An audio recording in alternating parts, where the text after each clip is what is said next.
From the heart of Europe to the world, this is RTI. Thank you, Sandra. It certainly is. It's Eric Wiltsher in the hot seat as always, but it's rather cold today. It's raining. But I'm sure it'll be nice somewhere else. It will. I can hear people. Why can I hear people? Oh, the door's open. We're in the monitor. Ha ha! Don't worry about it. Mr. Banks is there, but I'll let you know what we're going to do first. It's Eric Wiltsher. I'm going to get... We'll see if Leigh can guess who the guests are in a moment. That'll be fun. Yes, his age is going to be terribly good fun. Dave's in the house. Hello, Dave. Dave's there. Bless his cotton socks. I don't know. Why do people say bless your cotton socks? Because you might not have cotton socks. You might have polyester socks. You might have no socks at all. Oh, my God, I'm waffling. Hello, Mr. Banks. Hello. The reason they say bless my cotton socks is because posh people used to have cotton socks. And people who were really poor, they wanted to have cotton socks. So when they got cotton socks, they could only wear them on the birthdays and Christmas and bank holidays and Sundays. So they used to say, because you used to go to church and bless my cotton socks. Right. Okay. Hello, Dave. Hello, Dave. Can you actually understand anything that he's saying? Can you can't understand a word that he's saying, can you? No. I'm Spanish. What do you mean you're Spanish? I'm a Spanish person. No, you're not. You're English. Since you've revealed my secret location. But he's got a funny accent, hasn't he? Yeah. I have got a funny accent. Yes, funny accent. We can hear you now. That's better. That's much better. He's got a Mancunian accent. Sorry about the noises. It's okay. A Cockney accent. I have not got a Cockney accent.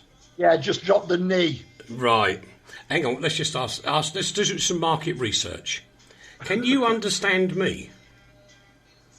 You can understand me, yeah? It's okay. Why did you hesitate? She was looking at me going, what do I do? So you can understand me, but you cannot understand Leigh.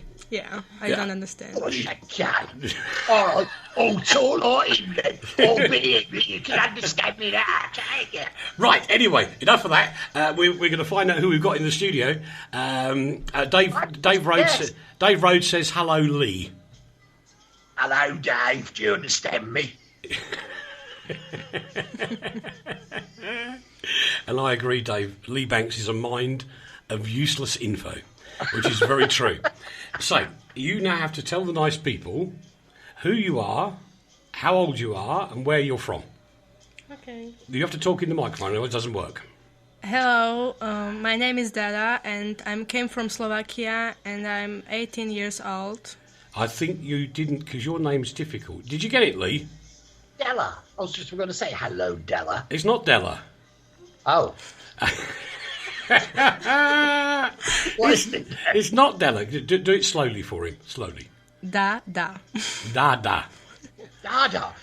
Dada was one of the world's greatest artists. Dada started his whole movement. You are named after somebody famous, Dada. Oh, my Lord. Leigh, she's struggling here already. Why? What have you got tied up in? Nothing. When she walked into the office, didn't realise what the office was like, kept looking around and going,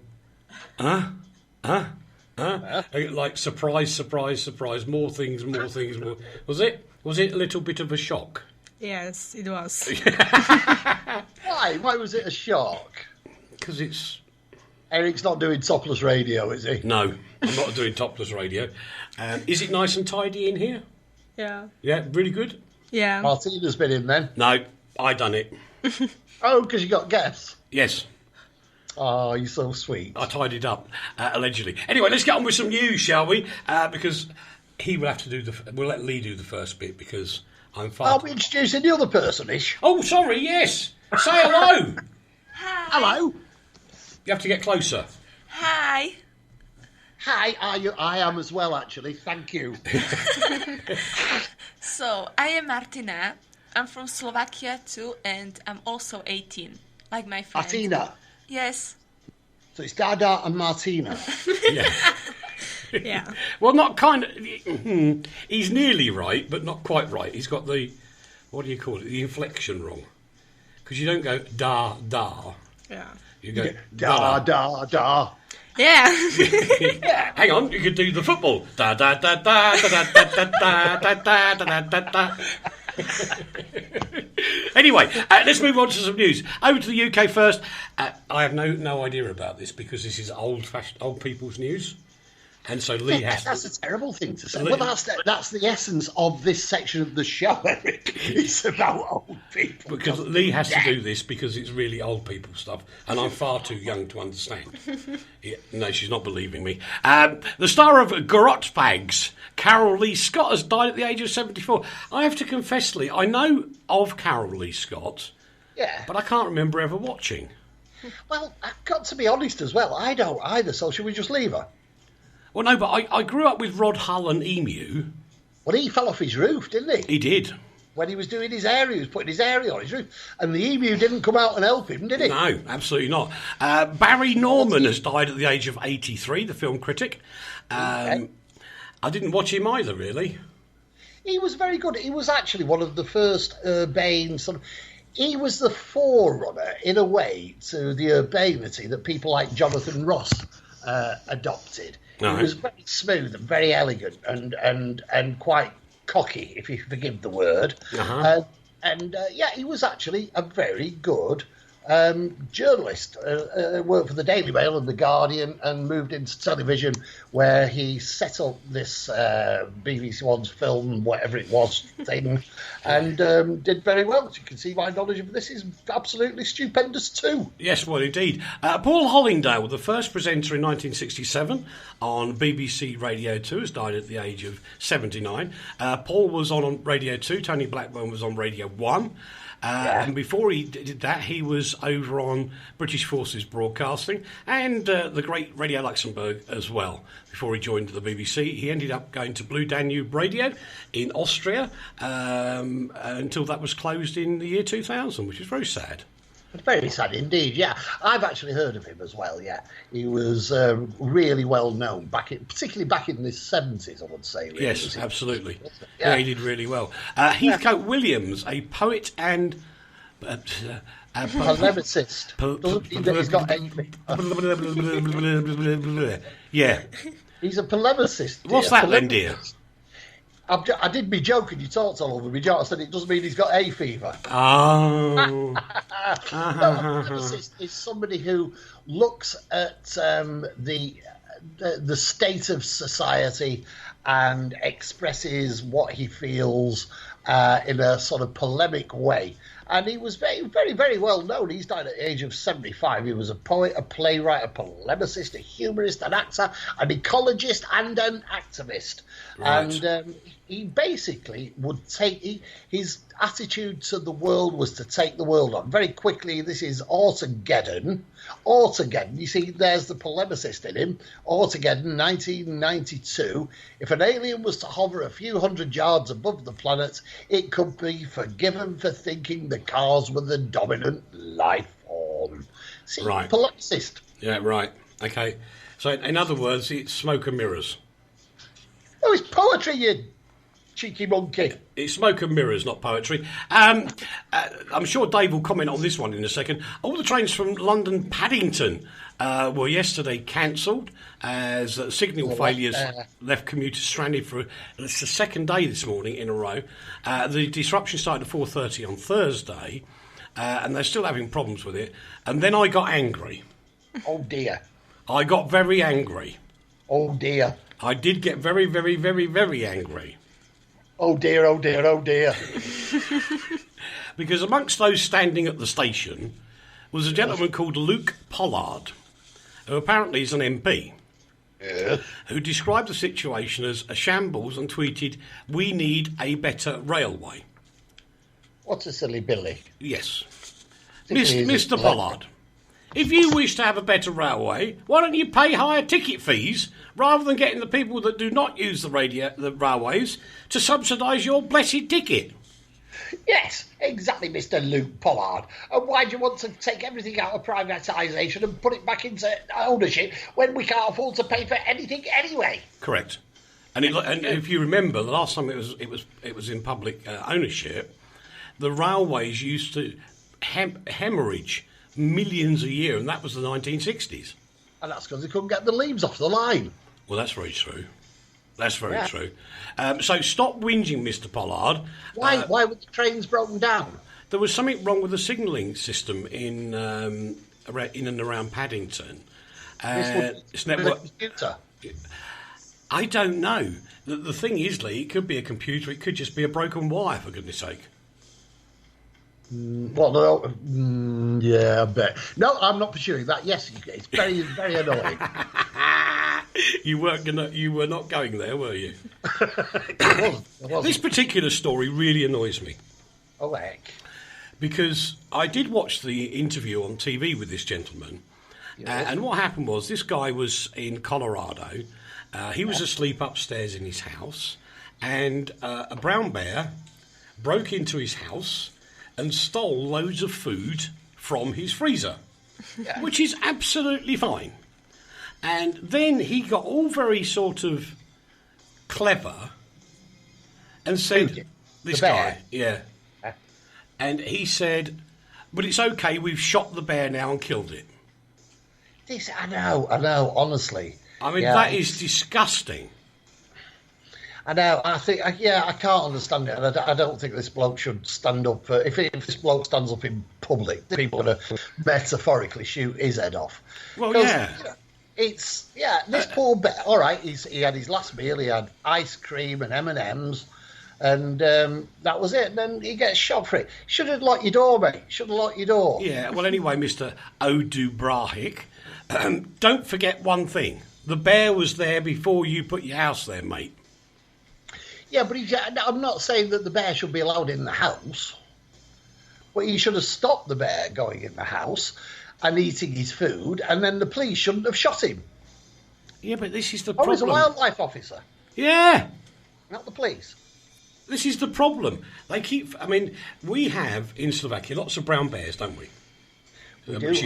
She's just looking at me now. She's not answering me. We have brown bears here in Slovakia, don't we?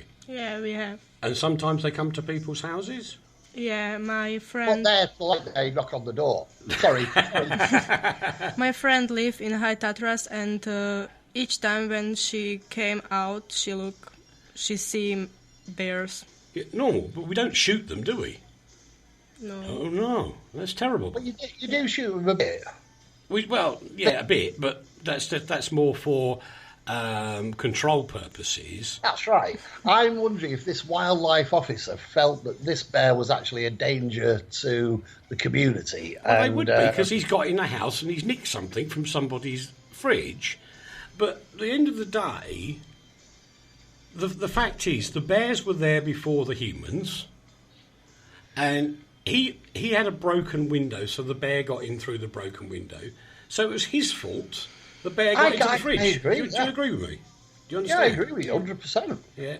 It's wrong. It's wrong. I think it's very sad. He's a bad person. We don't like him. Well, you can't. We don't like him at all. I'm going to have another rant now. Oh, heck. I'm in rant mode today. Well, keep going. Oh, okay. Is that all right? That's perfect. I'll have a rant in a minute. Will you really? I don't know what about. I'll just think of something to rant about. I had to pay €5 for my rant for an hour. Did you? Yeah. Why? I don't know. Somebody said you can only rant on the radio if you pay €5. So I paid the man €5, and he said you can have a rant on the radio today. So I'm having a rant. That? Some guy out front of the office. You're making this up. I am. There's pink elephants outside as well. Riot police have fired water cannons and tear gas at protesters who hurled bottles and bricks ahead of the G20 summit. Do you know why I'm annoyed? Because you can't do a brown bear. That's true. In the afternoon, there was sensible protest. Yeah. Really sensible. Now, I know people they're actually Slovak people that live in Hamburg, and they dare not go out their house. They dare not go out. Out the front of their place, all the fences have been ripped up, gardens have been broken, all sorts of things have happened, yeah? And the fact is that they can do nothing about these idiots. So I said, well, where do they come from then?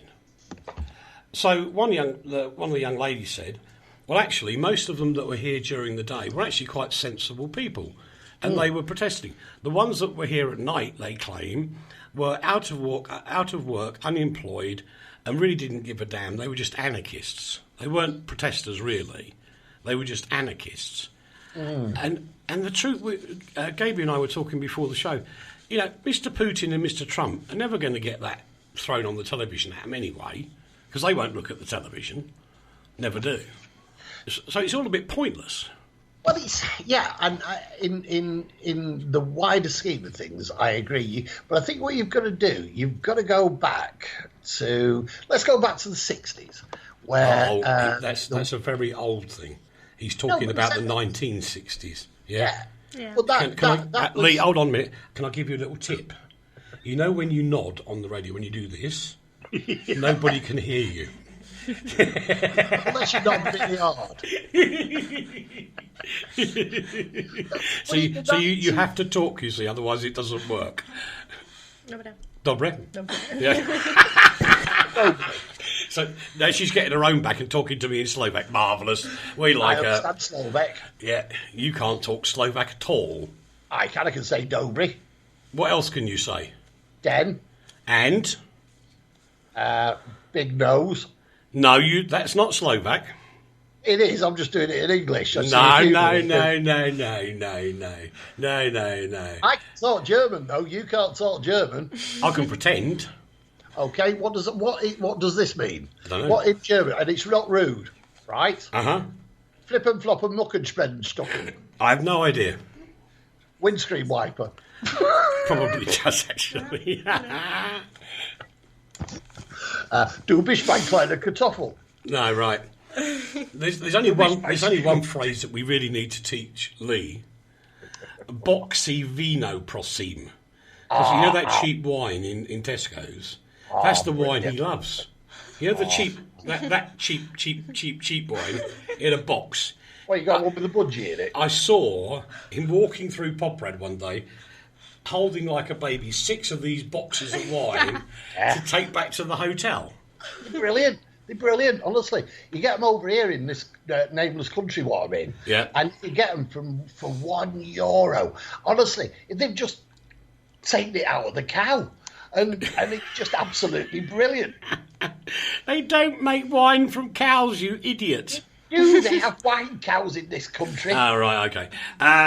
Anyway, great. I'll tell you what, I've just had a thought. What?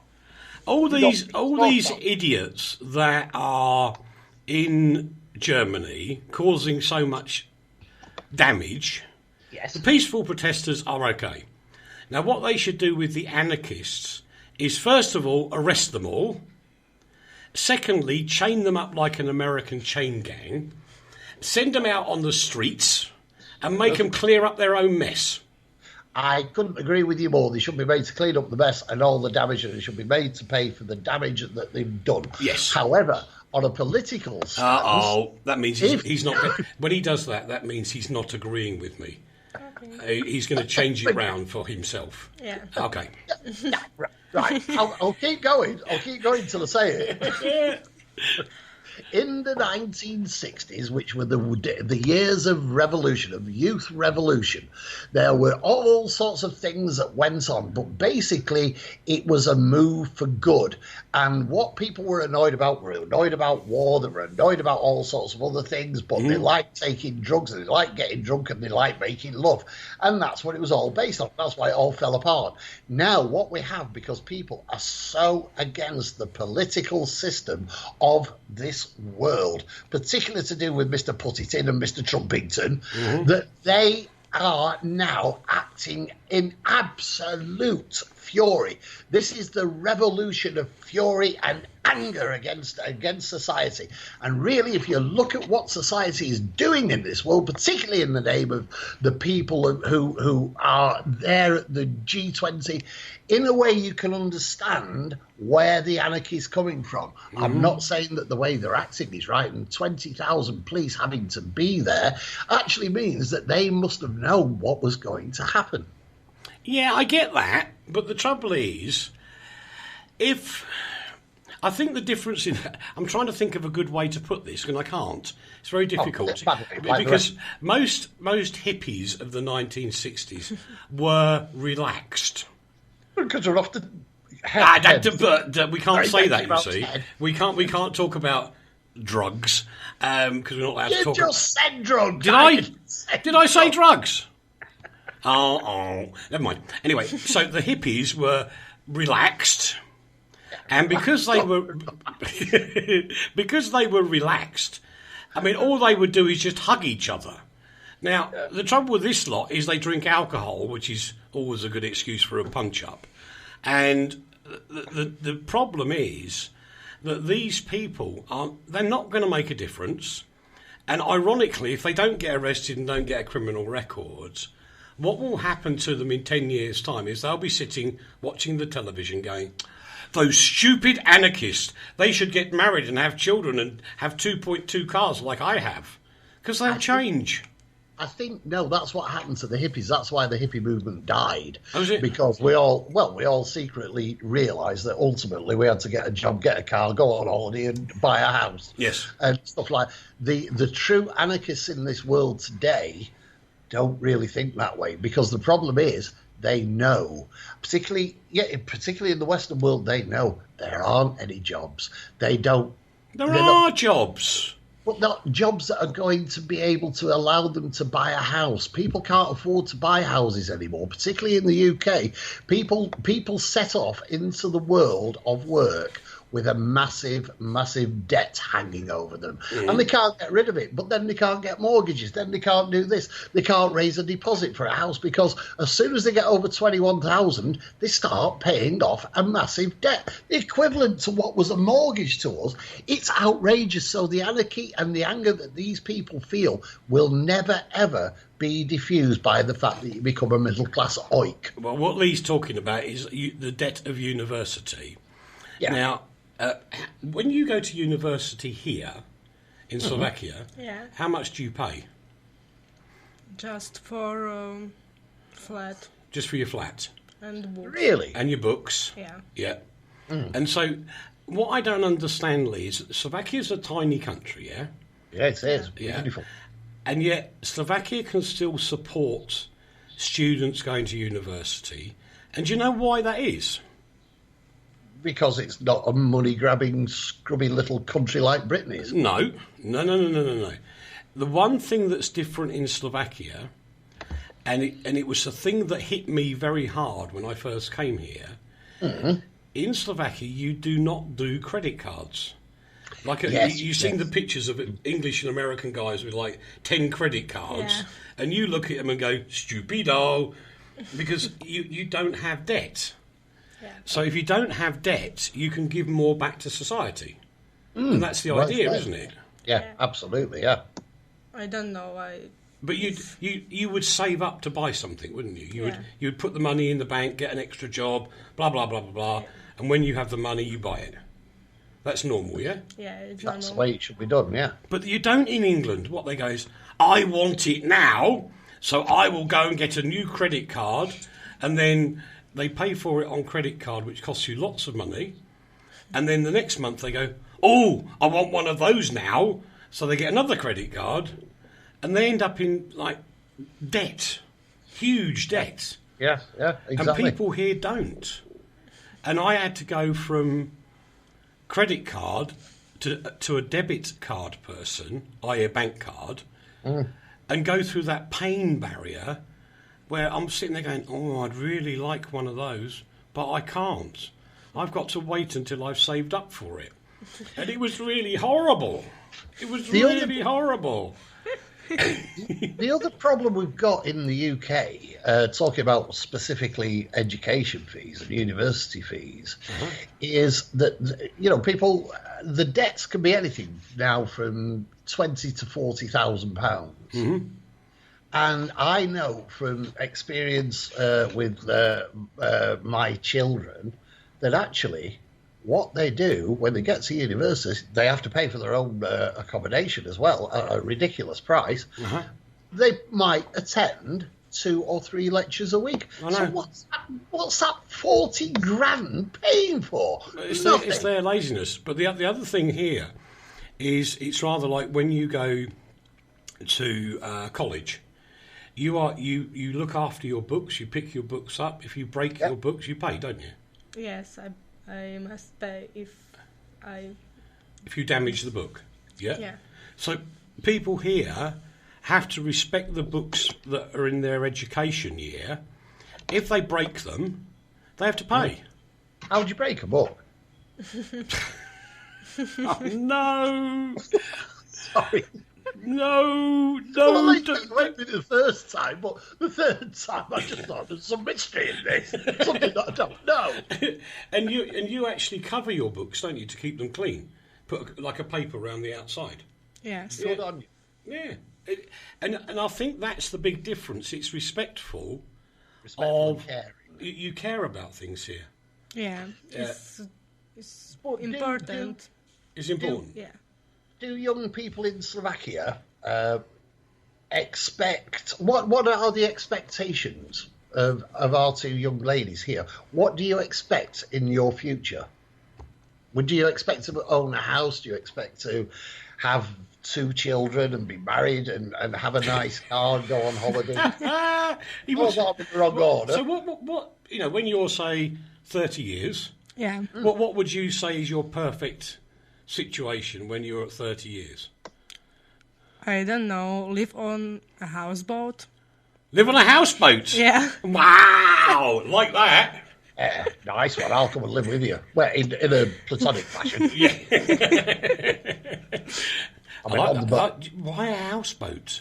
Because when I want to move to another country, I just turn my Sail. motor and go. Go. Yeah.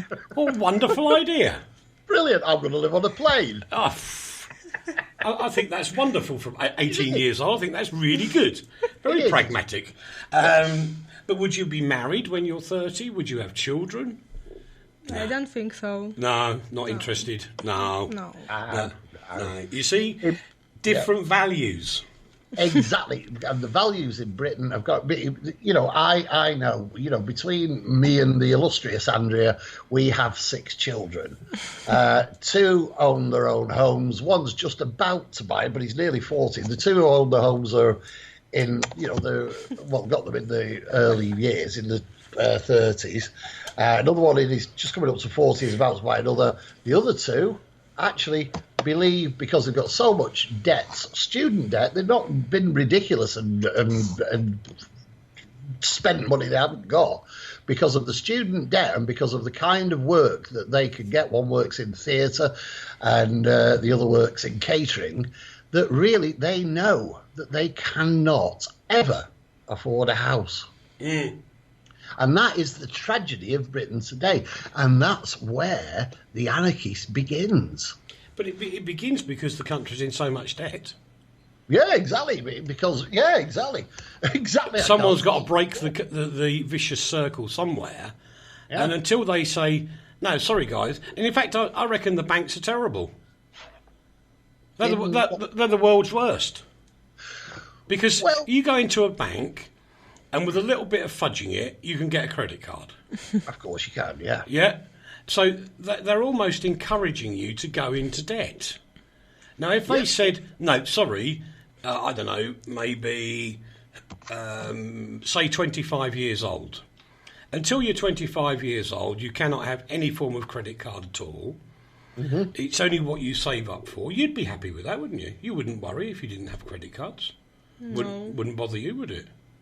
No. But consumerism is the very essence of the life that we live.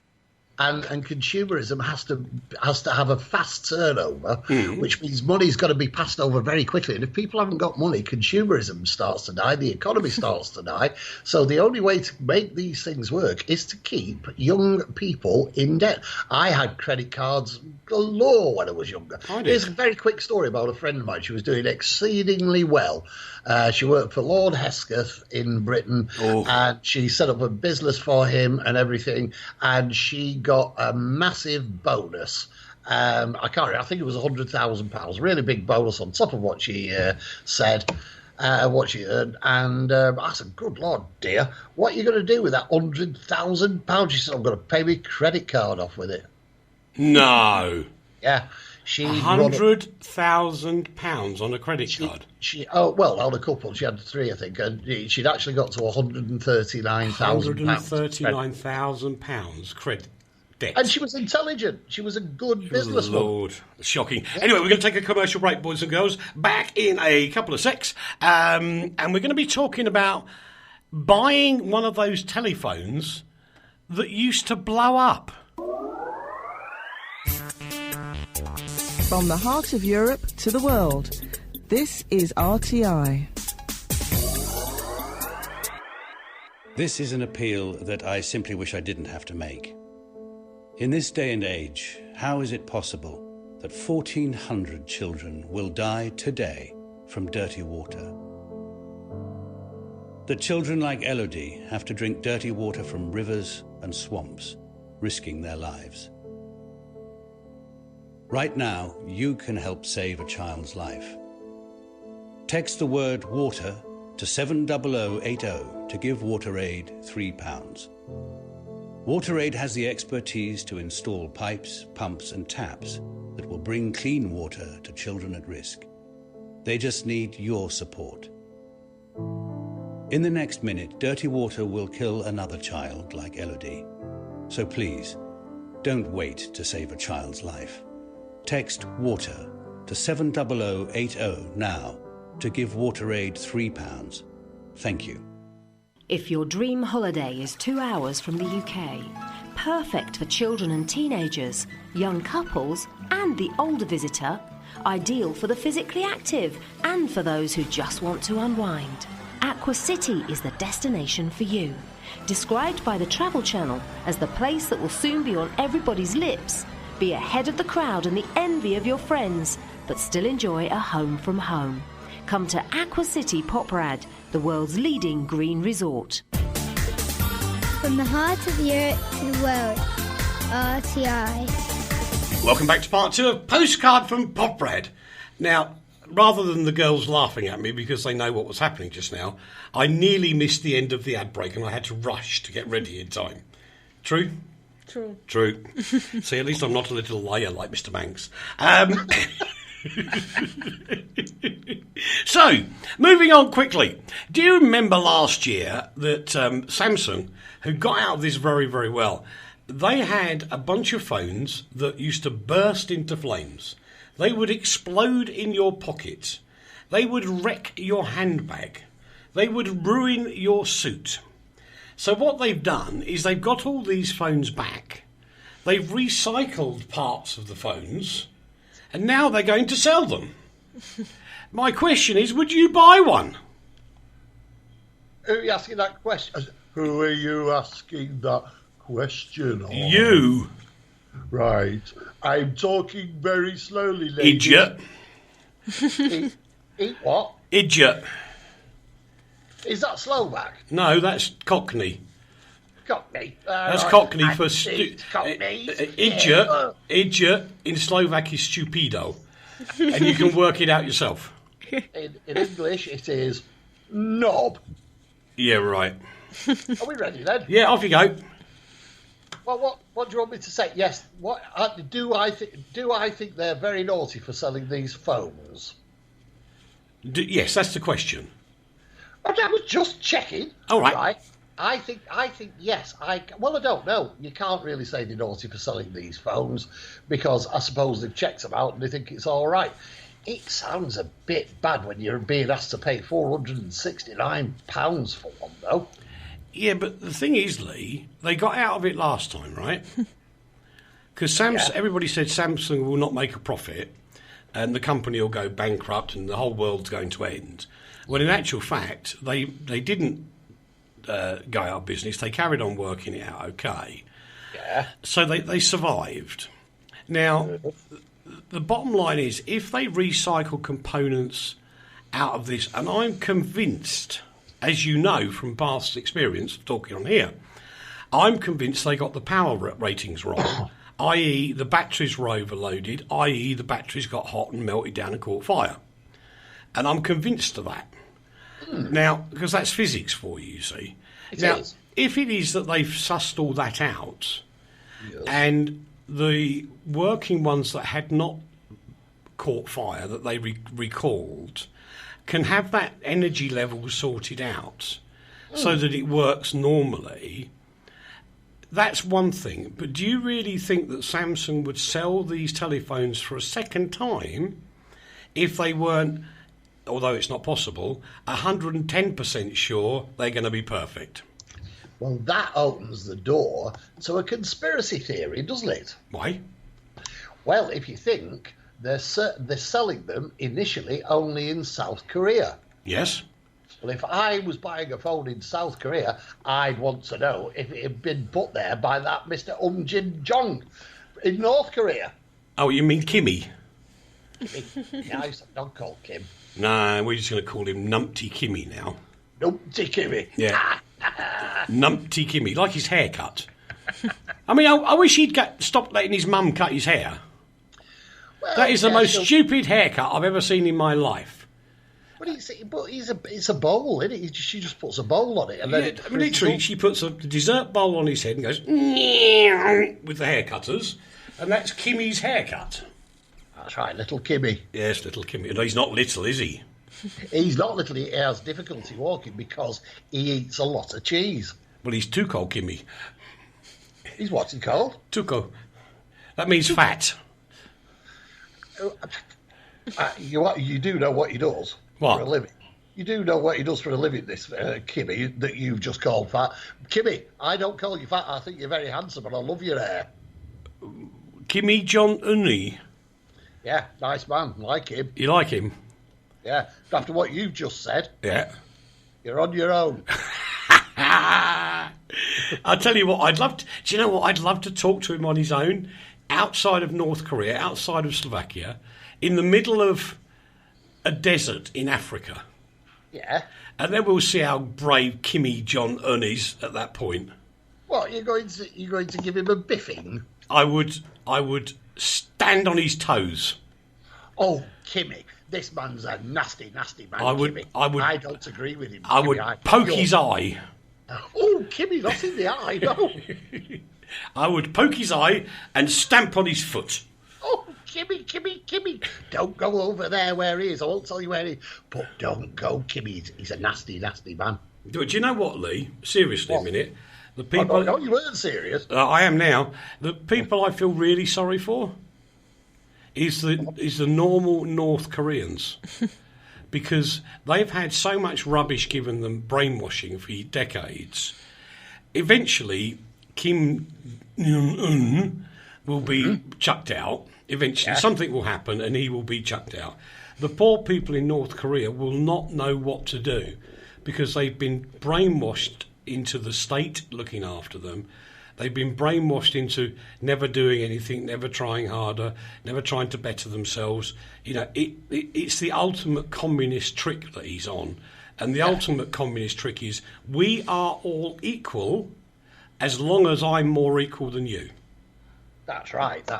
And that's what he does. And the North Koreans are going to have a terrible time when eventually Kim Jong-un falls out of favour and the rest of them go with him as well. And then China will fall out with them and they'll have no money. And they are going to be perilously close to going bankrupt as a country.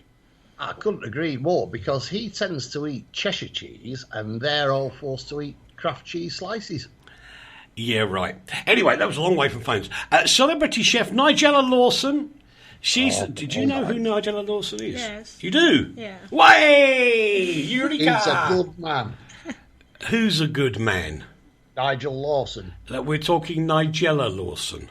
She's a his woman. grandmother. She's a woman, yes, you stupid man. Yeah, stupid man. You're allowed to say, because you see, in English there's a clever phrase where a man can be a boy as well.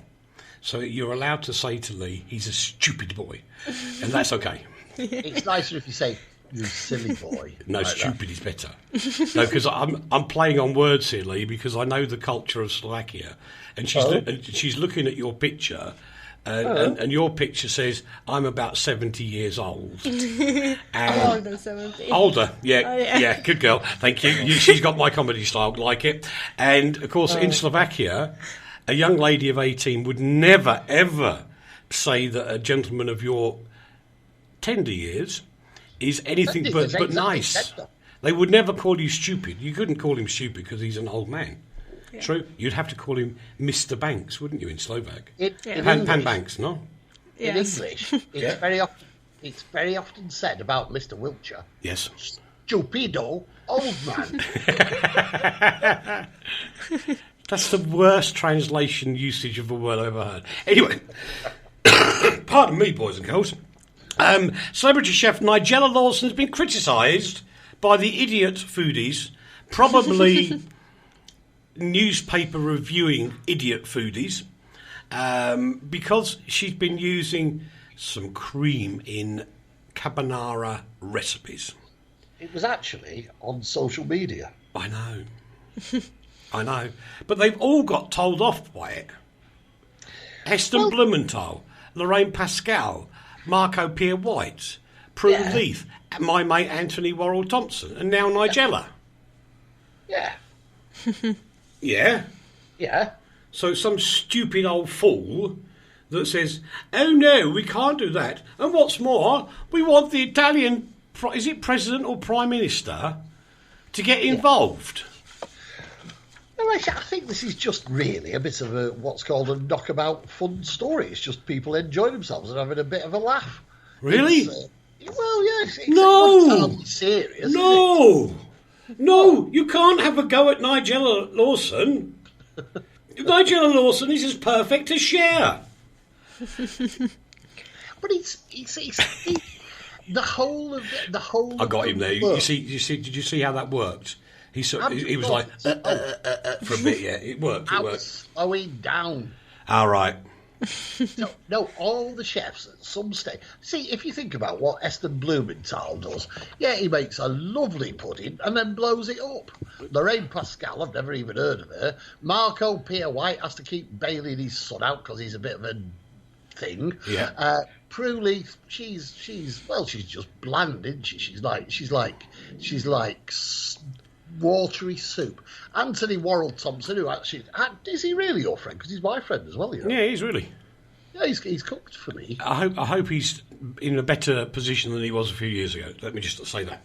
Yes, nice bloke actually. Yeah, he is. He has. He was very, very funny. We enjoyed it. Yeah. He cooked for us at I can't remember where it was now, but he was lovely man. But anyway, they've all been taken to task because of their attitude towards recipes. And that's really because, food's growing. But all these kinds of things start on social media. Then journalists think, that's a laugh, we'll have a go at that. And take it. But should really the basic elements of a traditional dish be changed and messed about with in such a dramatic way? Why? Yeah, well, because I'm trying to think of a dish in another part of the world where... in the Far East, to get extra protein in meals, they will put grubs, spiders, other squiggly, disastrous things. Yeah. And you cannot... I mean, I can't even think of eating a spider. Not even an incy-wincy one? Not even an incy-wincy one. Not one that came to sit down beside you? No. No, and when you see these people on Discovery Channel eating what they call it witchetty grubs, that's those big like fat things that grow in trees. Yeah, I know. Yeah, we just had shudders in the studio, and when those Aboriginal people eat them, they go, and I go, no, don't do it. It's like horrible. But my friends eat spider. No. Yeah. Really? Yeah. Why? I don't know. I don't know either. He thought that it's funny to eat them. I see. Funny. Are you sure it was funny? No. I think it was funny. Do you know what I think it was? He's a boy, right? Yeah. I think he was trying to say to the girls, I'm a big, strong man, No. and I'm eating spiders, so you should love He me. was thin. Thin? Yeah. Not good? No. Oh, okay then. Didn't work at all, did it, Leigh? But anyway, if you like carbonara with a bit of cream in it, do you know what? Good. Yeah, I agree, but why don't you invent a new dish instead of messing about with an old one? Oh, I'm calling it carbonara cream then. I'll call it... I can't think of anything to call it. That's because I've stolen it. London Bridge attack mastermind Karim Butt's sister has been sacked from Heathrow after being suspended over security fees. And because we don't know enough about the story, I'm 50-50, and I wonder if some of it is that...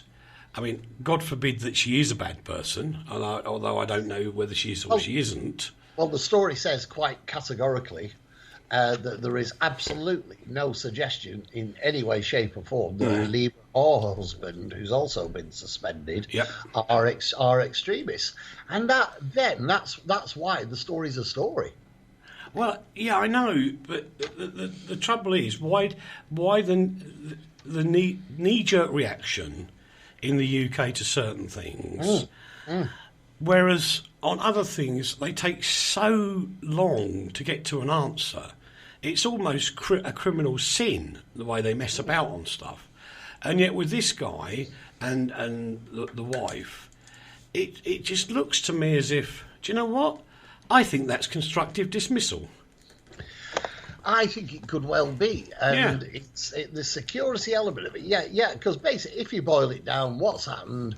It's like saying, if some mass murderer's mother has been sacked from a job in a canteen because she's related to a mass murderer. Yeah, and that actually is very, very bad, particularly when it says there is absolutely no suggestion that they have any connections in any way to extremists. Yeah. Very, very, very bad story, really. I know.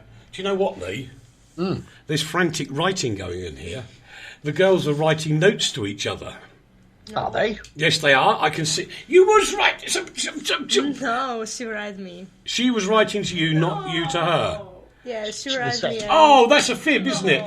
No. It's not a... I just... No. Oh, Leigh, she's pointing a finger at me like I'm a bad person. No, you are not. Your nose out. What do you mean Pinocchio knows her? Thank you very much. No, I don't like that one at all. Lee's chose this particular story. I'm kind of stuck with this one. I don't know where I'm going. What's on the note then? What did you write? Oh, I can't see that. You have to say. How can they speak so fast? How can Leigh speak so fast? Yeah.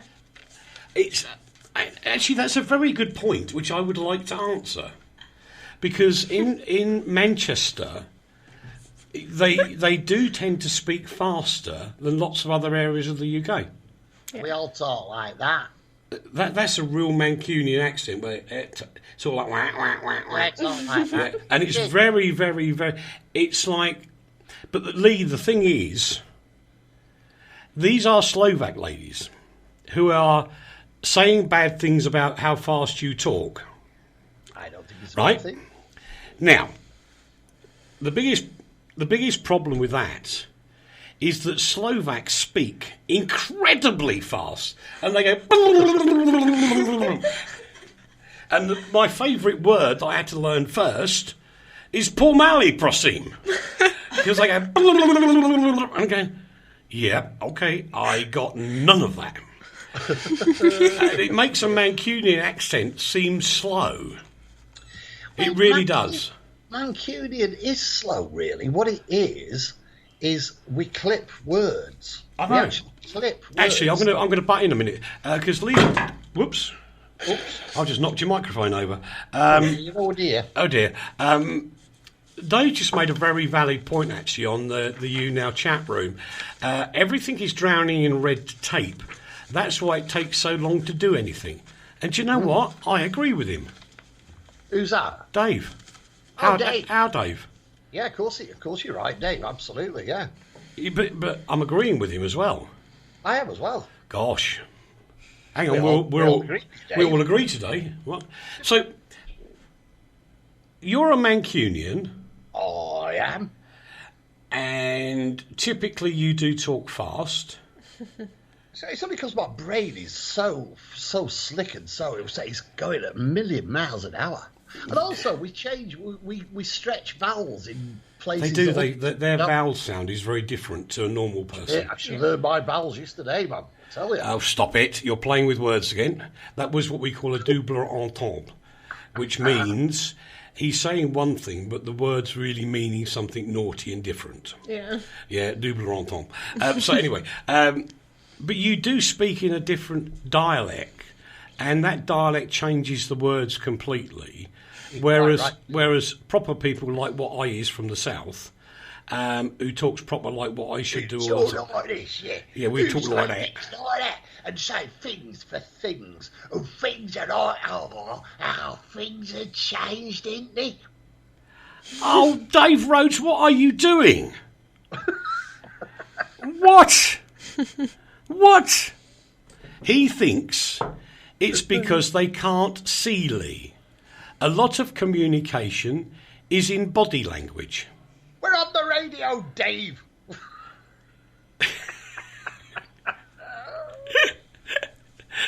Oh, Dave, you're lovely. Wonderful.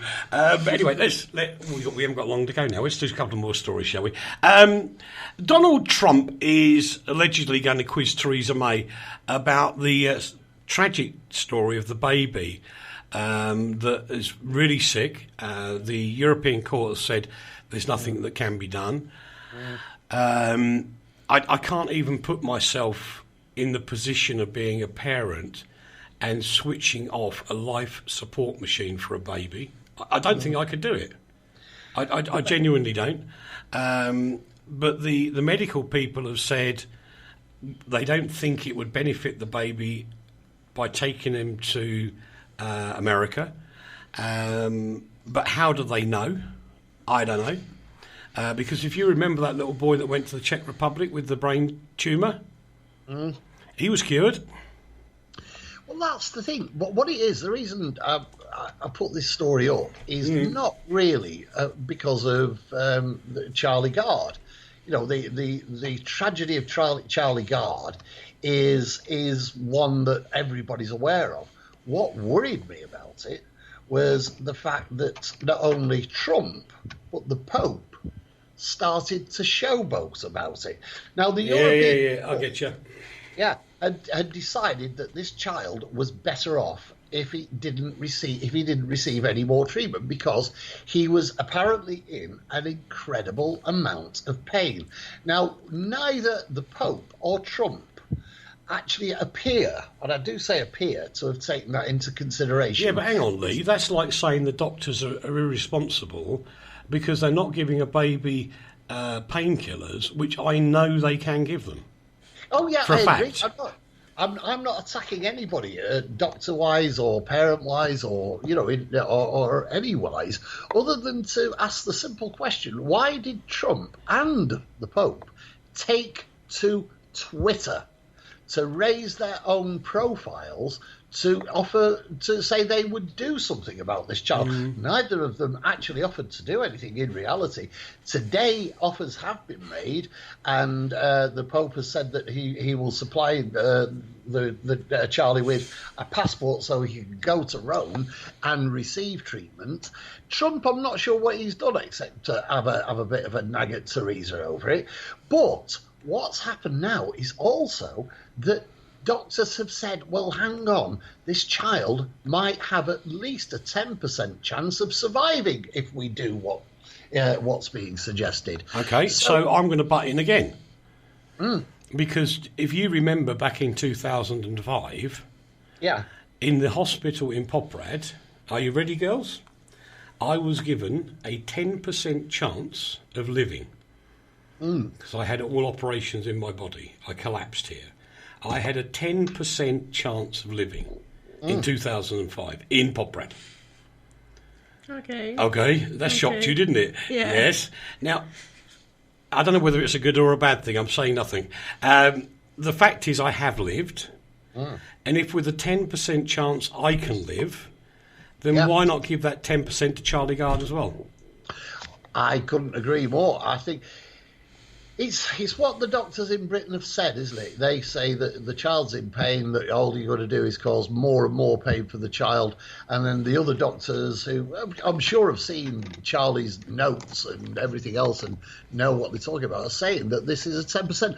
This story has so many aspects to it that it is a really interesting story, far beyond, sadly, Charlie Gard and his parents. Because there is a thought also that why would the court say that these parents should allow their son to die when the parents are the ones who will have to live with that? The day the courts walk away from this case, they'll forget about it.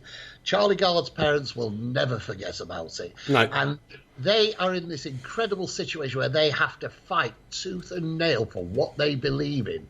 And I do not believe Trump twittering and the Pope twittering about it is actually helping the case, unless that 10% chance actually does save that child's life. It's a story so full of dilemma. It's incredible. It is terrible. Yeah. And I won't do the other side of that story today because my godson died at 2 years old, and it's not an easy thing. Got to share with you that the reason Rachel's not here this week is she was very poorly a couple of days ago. She's very tired, and I actually said to her, she said, I'm tired, but I don't know what I'm going to do. I said, I know what you're going to do. You're going to go home and relax. Radio will be here next week, and so we'll expect Rachel back next week. So sorry if you're waiting for her this week. She couldn't be here. She's too tired. The poor lassie's tired. Yeah, tired. Leigh's normally tired in the morning, but that's because he goes to the bar in the evening before. I'm tired all day until the bar opens. He's terrible. So, ladies, you're going to have to pretend to be Rachel. Because this is the part of the show where we say, what will you be doing at the weekend? What are your plans? Don't tell me 18-year-old girls have got nothing to do. That is not possible. I'll go with my grandma to Keshmarok. Really? What for? It's a European... festival? Yeah, something like this. For what? For handmade. Oh, it's the handmade thing, isn't it? Yeah. Where it's all handcraft stuff. Yeah. Yeah, in Kishmarok. Yeah. I saw that because Jan, the mayor, sent it me. Yes. That's a really good festival, that one. And if anybody's over here on holiday, you should go there. Go to Kishmarok. Get to Poprad, and you'll see a sign for Kishmarok. And they have all these people actually doing the work there as well, don't they? People are actually making things while you're there. Yeah, in the festival. They make some products and sell it. Yeah, well, actually while you're there. Yeah, it's fabulous. So you're going out to a festival. That's good. Where are you going? Martina? Me too. You're going as well? Everyone's going to Kishmarok, Leigh. Actually, if you go to the Consumer Watch Foundation, there is a story in the Slovakia section of the Consumer Watch about that festival. I'm sure I can't. Yeah, he's on there. I've seen it. Yeah, there you go. He's only done it once this week, boys and girls. He's only plugged his website once.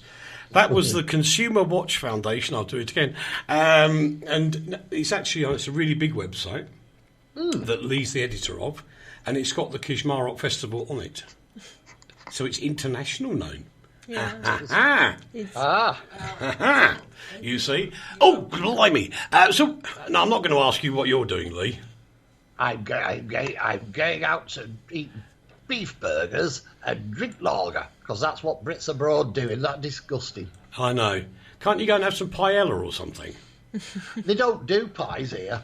Paella, dear. Yes, no, I'm not having paella. Actually, we've been eating some absolutely gorgeous fish. The one thing you can get in Spain is fish, like brie. Oh, it's lovely. That is just awesomely wonderful, lovely. Anyway, Leigh, thanks for joining us this week. Enjoy your glass of lemonade tonight. I'll certainly have a go. All right. Cheers, mate. See you next week. Take care. Bye-bye. Bye-bye. Bye-bye. And I'll see you. Thank you, girls, for coming in. Thank you very much. Well, you're welcome. Thank you. See, our kid, she was going, I'm not going to talk, I'm not going to talk. The coolest station online. Yeah. Hi there, this is your Royal Ruler on RTI. We're live and in colour. RTI. That's us. Because we play this. RTI. It might seem crazy what I'm about to say. You're never more than a minute away from the music on RTI. That is the station, KPPY. RTI.